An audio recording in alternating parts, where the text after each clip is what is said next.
You might be thinking to yourself, I'm a brick and mortar store. I don't sell things online. So why do I need a website? The answer is because that's how your customers find you. The days of looking up a business in the yellow pages are gone. Your customers are looking for your business online and on the go. The fact is, it doesn't matter what you're selling or what kind of business you're in. You need to have a professional, high-converting website. So let's go over the very basics of what it takes to get a website on the web. In order to do that, I like to use the analogy of a book author. Let's say you want to write a book and put it on the library shelf so that whoever wants to read it can. First, you need to buy a blank book with a title. Make sure it's a good title so people will want to pick it up and read it. Second, you need to be able to actually write on the blank pages of the book. You need a good pen. And finally, you need to get your book off your desk and onto the library shelf so that the public can actually see it. Well, creating a website works the same way. First, you need to choose and register your domain name. This is like finding a good title to your book.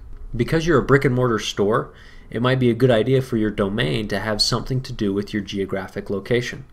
Let's say you have a courier service in Aspen, Colorado. It'd be a great idea to register aspendelivers.com or aspencourier.com. Even if it isn't the name of your company, the amount of natural traffic that that domain will generate will be well worth it. Plus, you can always direct that traffic to the name of your company.com or whatever your actual domain name is. Now, you'll need to register that domain name with a registrar. There are quite a few registrars out there, and they're extremely easy to find.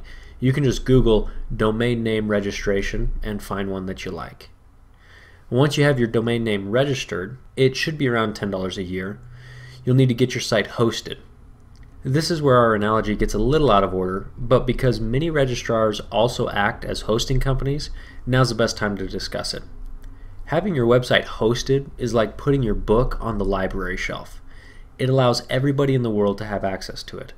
When you choose a hosting company, it's important to consider server reliability, site uptime, email clients, and other features.